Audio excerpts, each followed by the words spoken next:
একটা তৃণমূলের টাকা ফেরত দেন, সব টাকা ফেরত দেন, চোরেদের সরকার। তৃণমূলের তরফ থেকে শুরু থেকে বলা হচ্ছে জয় শ্রীরাম কেন, গেরুয়া পতাকা যে কে করেছে তাকে জিজ্ঞেস করুন। কোনো কৌশল দেখছেন? কোনো কৌশল দেখছেন? না না, এদের কৌশল খাবে না, মানুষ বিরুদ্ধে চলে গেছে। দাদা বিএলও বা কমিশনার অফিসারদের হেনস্থা করলে এফআইআর করবেন ডিইওরা, কমিশনারের কাছে এই নির্দেশ অমান্য করলে ডিইওদের বিরুদ্ধে আমরা এফআইআর চাই না, অ্যারেস্ট চাই। ফল তাতে করেছিল, কি করেছেন? No action taken yet. Murugan সাহেবের সঙ্গে যেটা করেছেন, কে কোনো অ্যাকশন হয়েছে? এফআইআর টেফআইআর অনেক হয়, উই ওয়ান্ট অ্যারেস্ট। বিএলওদের এক অংশ বলছেন 2002-এর যে ম্যাপিং, সেই ম্যাপিং এ ভুল থাকার জন্য এত নাম বাদ যাচ্ছে। আমি আপনার মুখের কথায় উত্তর দেব না। ইলেকশন কমিশন কম্পিটেন্ট, স্টেট অবজারভাররা আছেন, দিল্লি থেকে আরও অবজারভার এসছেন, তাদেরকে সম্পূর্ণ ফুল প্রোটেকশন স্যাটিসফাইড করার দায়িত্ব ইসিআই, এবং তারা সে কাজটা করছেন সিনসিয়ারলি। এবং আমরা চাইব বিএলআরও অত্যন্ত ভয়মুক্ত হয়ে সুন্দরভাবে, অত্যন্ত মুক্ত মনে ইলেকশন কমিশনের গাইডলাইন করুক। এবং তারা তো করে দেখিয়েছেন। মমতা ব্যানার্জি বলেছিলেন 3 বছর লাগে এসআইআরে, 1 মাসের মধ্যে তো করে দেখিয়েছেন। হ্যাটসঅপ টু জ্ঞানেশ কুমারজি, হ্যাটসঅপ টু মনোজ আগরওয়ালজি। এবং 80,500 বিএলও, তার মধ্যে কিছু বদমাইশ আছে, কিন্তু মোরলেস 90% বিএলওকে আমরা থ্যাঙ্কস জানাই। তারা এই অল্প সময়ের মধ্যে তাদের কাজ সিনসিয়ারলি করেছে। এই যে মমতা ব্যানার্জি আবার মিথ্যাবাদী প্রমাণ হয়েছে।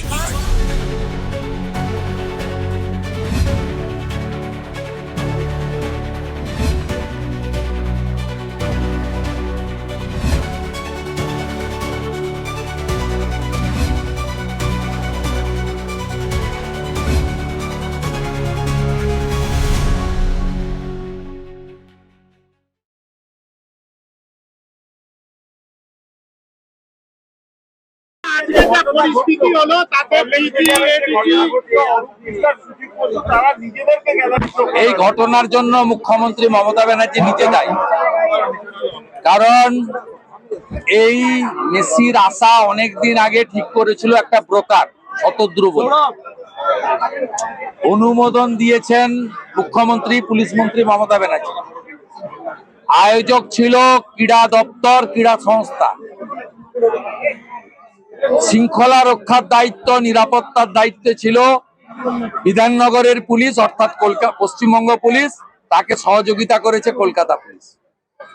এই অনুষ্ঠানে বিশ্ববিখ্যাত জনপ্রিয় আমাদের তারকা মেসির সঙ্গে হাত মিলানোর কথা ছিল মুখ্যমন্ত্রী, সঙ্গে থাকার কথা ছিল সৌরভ গাঙ্গুলি। পুরো ব্যবস্থাপনা, অনুমোদন, ব্যবস্থাপক, নিয়ন্ত্রক পশ্চিমবঙ্গ সরকার। পশ্চিমবঙ্গ সরকার মানেই মমতা ব্যানার্জি, বাকি সব ল্যাম্প পোস্ট, একটাই পোস্ট। এই বিশৃঙ্খলার জন্য এই শত শত কোটি টাকা মেসিকে দেখিয়ে লুট করার জন্য মমতা ব্যানার্জি দায়ী। তার দায়ভার স্বীকার করে শুধু ক্ষমা চাইলে হবে না, তার উচিত যদি লজ্জা থাকে পদত্যাগ করা। আর আমরা গ্রেপ্তার, পুলিশ তো লাঠিচার্জ করবেই। পুলিশ এই যে ইয়াং ছেলেদের যে ইমোশন, আবেগ, এই ইয়াং ছেলেরা তারা সেখানে নিজের গচ্ছিত অর্থ 15,000 20,000 টাকা দিয়ে টিকিট কিনেছেন।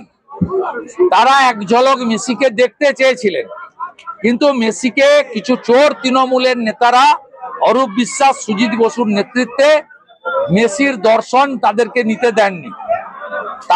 তাদের প্রতিবাদ স্বাভাবিক, জলের বোতল আনতে দেননি, কিন্তু ভিতরে তৃণমূলের চোরেরা জল বিক্রি করেছে। 20 টাকার বোতল 100 টাকা করে বিক্রি করেছে, 20 টাকার চাউমিন 150 টাকা করে বিক্রি করেছে, 10 টাকা চিপসের প্যাকেটকে 200 টাকা করে নিয়েছে। ভিতরে এই যে অসংখ্য হাজার হাজার জলের বোতল, গেটে পুলিশ জলের বোতল আটকানোর পরে ভিতরে জলের বোতল দিল কে? স্টলগুলো কারা দিয়েছিল? কোন কোন অরূপ আর সুজিতের লোকেরা এই 20 টাকার জলের বোতল 150 টাকা করে বেচলো? তৃণমূলের চুরি সংস্কৃতির আরেকটা নমুনা আজকে। তৃণমূল চোর সবাই জানে, বারাসাতে মর্গে চোখ তুলে বেচে দিয়েছে সবাই জানে। শেষে মেসিকেও চুরি করলো, মেসির নাম করে কোটি কোটি টাকা লুট করলো, গোটা ভারতবর্ষ এবং পৃথিবী দেখলো।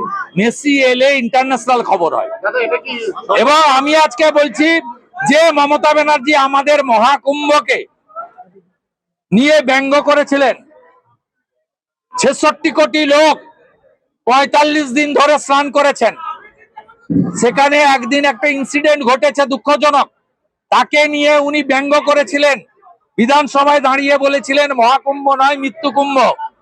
আজকে মমতা ব্যানার্জিকে বলবো, হায়দ্রাবাদে বিকেলে অনুষ্ঠান হয়েছে, তিনি একটু দেখে আসুন।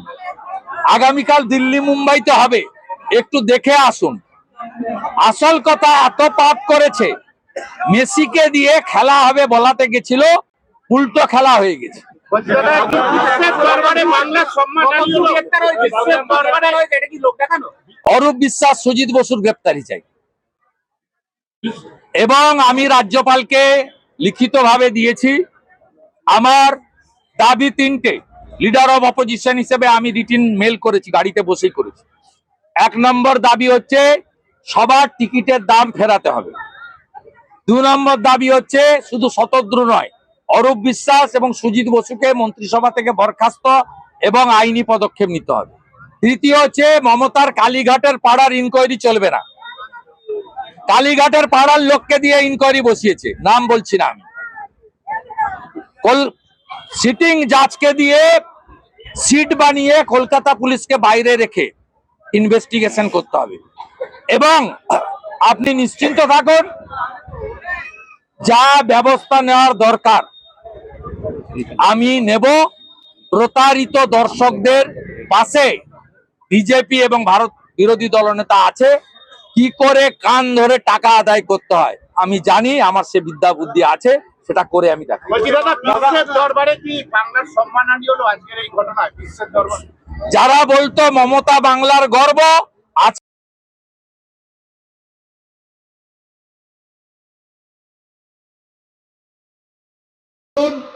মমতা ব্যানার্জি বলেন ধর্ম যার যার, রক্ষা কর উৎসব তার, উৎসব সবার। আমি বলি ধর্ম যার যার, রক্ষা করার দায়িত্ব তার। এ লড়াই বাঁচার লড়াই। প্রার্থী দেখবেন না, সব প্রার্থী দেখবেন না নিচে পদ্ম, উপরে নরেন্দ্র মোদী, মাঝখানে গেরুয়া ঝান্ডা। জয় শ্রীরামের ধ্বনি তুলুন, হর হর মহাদেবের ধ্বনি তুলুন, জয় হরিবল তুলুন, হরে কৃষ্ণ মন্ত্র উচ্চারণ করুন।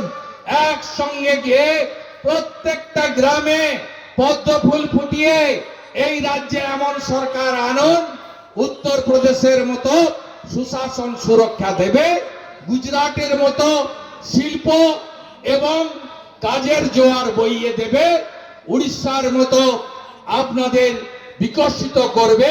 বিজেপির স্লোগান প্রতি হাতে কাজ, প্রতি পেটে ভাত, প্রতি মাথায় ছাদ। কথা দিয়ে যাচ্ছি, 1,20,000-তে বাড়ি হয় না, 3 লক্ষ টাকার বাড়ি, 200 ইউনিট সৌর আলো, নলে জল, একটি সুন্দর শৌচাগার স্বচ্ছ ভারতে ভারতীয় জনতা পার্টি দেবে। স্কুলগুলোর পরিবেশ বদলাবে ভারতীয় জনতা পার্টি।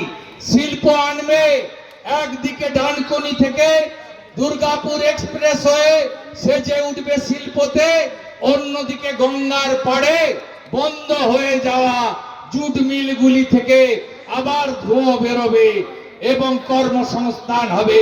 60 লক্ষ পরিযায়ী শ্রমিককে কাজ দিয়ে বাড়ি ফেরাবো আমরা। 2,15,00,000 বেকারকে ধাপে ধাপে মেধা অনুযায়ী প্রত্যেক বছর এসএসসি, পিএসসি, প্রাইমারি, ওএমআর এর মধ্য দিয়ে করে আমরাই আপনাদেরকে কাজ দেব, কথা দিচ্ছে ভারতীয় জনতা পার্টি।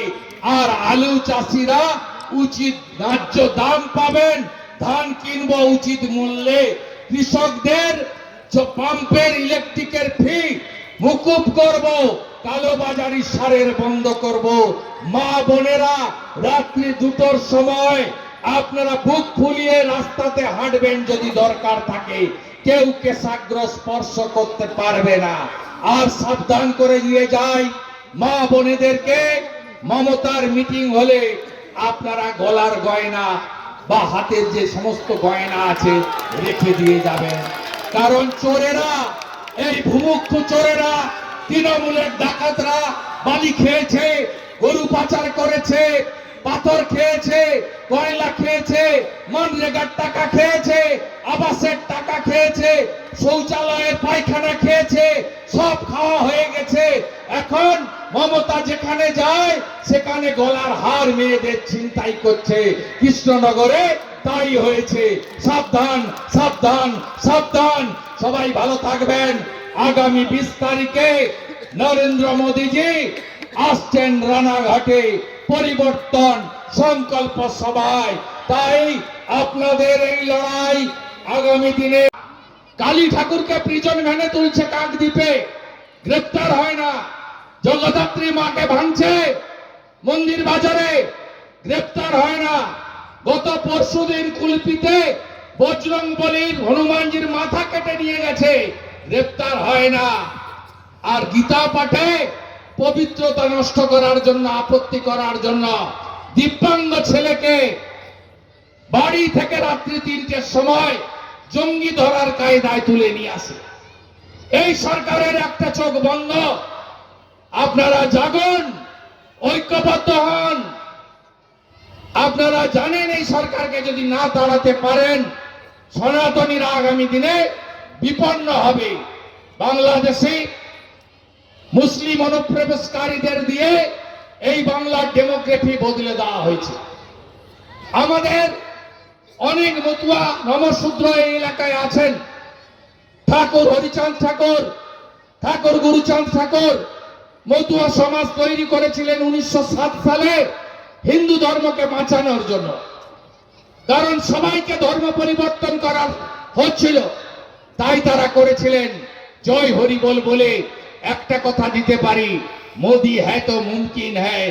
হিন্দু শরণার্থীরা মোদিজির হাতে সুরক্ষিত। তিনি সিএএ করেছেন, ঠাকুরের জন্মস্থান ওরাকান্দিতে গেছেন। এর নাম নরেন্দ্র মোদী। তাই আপনারা ঐক্যবদ্ধ ভাবে এই নির্বাচন করুন। মমতা ব্যানার্জি কপালটাই খারাপ। ভগবান বলছেন এবারে তোমাকে যেতে হবে, তোমার যাওয়ার সময় দাবিদার। কারণ মমতা ব্যানার্জি শেষ দুটো চোরকে ধরেছিলেন, সুজিত বোস আর অরূপ বিশ্বাস। মেসিকে দিয়ে বলাবেন খেলা হবে। এমন খেলা হয়েছে আজকে, পিসি গাড়ি ঘুরিয়ে বাড়ি পালিয়ে গেছে। এমন খেলা হয়েছে, চোরেরা 600 কোটি টাকা লুট করেছে মেসির নামে। টাকা ফেরত দিতে হবে, টাকা ফেরত দিতে হবে। আর অরূপ সুজিতকে কোমরে দড়ি পরে জেলে নিয়ে যেতে হবে। আর টাকা যদি না দেয়, মেসিকে তো দেখতে পেলেন না, মাসির বাড়ি কালীঘাটে যান, গিয়ে টাকা আদায় করুন। তাই ভগবানও চাইছে না। আর মেসি খুব ভালো করেই জানতো উনার সঙ্গে যে হাত মিলাবে তারই পতন সুনিশ্চিত। যে হাত মিলিয়েছে, তেজস্বী যাদব গনফট, অখিলেশ যাদব গনফট, কেজরিওয়াল গনফট, যার সঙ্গে হাত মিলিয়েছে পরেই ধপাস। তাই আজকে সব লন্ডভন্ড হয়ে গেছে। আপনারা সবাই মিলে আমাদের ভারতীয় জনতা পার্টিকে জেতাতে হবে। আমি আপনাদের কাছে অনুরোধ করব, আপনারা কালকে দেখেছেন 59 লক্ষ নাম পায়ে প্রথম রাউন্ডেই বাতিল। এ তো সকালবেলা, এ তো পয়লা ঝাঁকি হয়, কাশী মথুরা বাকি হয়। আবার রেকর্ডের পরে তো 1.5 কোটি হিয়ারিং হবে। 15 বছরের আগে ছেলের বাবা হয়ে গেছে। তারপরে বাবার নাম হাফিজুল, তিনি লিখে দিয়েছেন সিরাজুল। নিজের নাম সিরাজুল, বাংলাদেশ থেকে পালিয়ে এসেছে। আসল বাবা মফিজুল, থাকে বাংলাদেশের যশোরে, খুলনাতে। তিনি উত্তর দিনাজপুর মালদা থেকে আরেকটা মফিজুলকে ধরে নিজের বাবা বানিয়েছেন। যাবেন কোথায়? পালাতে দেওয়া হবে না। টেকনোলজি এত স্ট্রং, এ তো সবে 60 লাখ, এখন তো সবে ব্রেকফাস্ট হয়েছে, খসড়া তালিকা, লাঞ্চ এখনো হয়নি, ডিনারের এখনো সময় বাকি আছে। 14 ফেব্রুয়ারি 2024 দেখবেন দেখবেন দেখবেন পরিষ্কার ভোটার লিস্ট, एसआईआर सेमीफाइनल और फाइनले बिहार का जीत हमारी है, बंगाल का बारी है। बिहारे छक्का मेरे जीतेছি আমরা। এরা শেষ মুহূর্তে মমতা ব্যানার্জি অনেক কাণ্ড করছেন, হঠাৎ জেগে উঠে বলছেন রাস্তা হবে, আমার পাড়া আমার সমাধান, উন্নয়নের পাঁচালী। আমি বলি হতশ্রী পাঁচালী, জলাঞ্জলির পাঁচালী, চোরেনের পাঁচালী। যেতে কে হবে, একটাও টেন্ডার হয়নি, একটাও ওয়ার্ক অর্ডার দেয়নি, তারপরেও গিয়ে শিলান্যাস করছে, ভোট ঘোষণা হবে 2-2.5 মাস পরে। এই মিথ্যাবাদীকে বিশ্বাস করবেন না। এই মিথ্যাবাদী মুখ্যমন্ত্রী 11 সালে এসে টাটাকে তাড়িয়েছে। এই মিথ্যাবাদী মুখ্যমন্ত্রী 16 সালে এসে চাকরি চুরি করেছে। এই মুখ্যমন্ত্রী যদি 26-এ আসে হিন্দুদের তাড়াবে। আমি আপনাদের বলে গেলাম, জাতপাত ভাষার ঊর্ধ্বে উঠে সনাতনীরা ঐক্যবদ্ধ হন। ধীরেন্দ্র শাস্ত্রী গীতা পাঠে বললেন না, জাতপাত কি দাও বিদায়, হিন্দু হিন্দু ভাই ভাই। আপনাদের বাঁচার লড়াই, দুর্গা ঠাকুরের মাথা ভাঙছে ব্যানার্জি, চাকরি তাদের দেবেন না। আজকে সেই কারণে 1 বছরে 8200 স্কুল বন্ধ হয়ে গেছে। স্কুলে ছাত্রছাত্রীরা আজ যাচ্ছেন না। বাবা মারা বলছে সইটা করতে পারো যথেষ্ট, আর কলেজে যেতে হবে না। সবাই জেনে গেছে মমতা থাকলে মাস্টার ডিগ্রি করুন, বিএড করুন, ডক্টরেট করুন, পিএইচডি করুন, বেসিক ট্রেনিং নিন, ভোকেশনাল পড়ুন, চাকরি আপনি পাবেন না, চাকরি আপনি পাবেন না। সিপিএম রেখে গেছিল 1 কোটি, মমতা করেছে 2,15,00,000। আজকে বেকার পশ্চিমবঙ্গে স্কুল সার্ভিস কমিশন প্রত্যেক বছর হতো, শেষ হয়েছে 15 সালে। 10 বছর এসএসসির পরীক্ষা হয়নি। এবারে যে পরীক্ষা হয়েছে এটা রাজ্য সরকার করেনি, এটা যাদের চাকরি চলে গেছিল সুপ্রিম কোর্টের অর্ডারে পরীক্ষা হয়েছে। পাবলিক সার্ভিস কমিশনের শেষ পরীক্ষা হয়েছে 17 সালে। তাই পশ্চিমবঙ্গের ভয়াবহ অবস্থা। শুধু 8200 স্কুল বন্ধ হয়েছে তা নয়, কলেজগুলোর দিকে তাকিয়ে দেখুন। কলেজগুলোতে স্নাতক স্তরে, সাম্মানিক স্নাতক স্তরে 9,54,000 আসন রয়েছে পশ্চিম বাংলায়।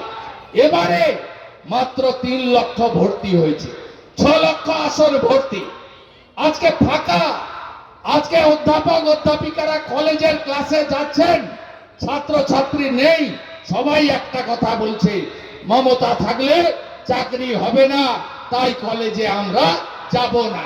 তাই পরিবর্তন আপনাদের আনতে হবে। পরিবর্তন আনতে হবে কন্যা সুরক্ষা, নারী সুরক্ষার জন্য। এই যে মায়েরা বসে আছেন, এই মায়েদের কাছে আমার আবেদন, মায়েরা, বোনেরা, দিদিরা, কন্যারা, এই মমতা ব্যানার্জি পশ্চিম বাংলায় কিভাবে আরজি করের ঘটনা থেকে শুরু করে প্রত্যেক সপ্তাহে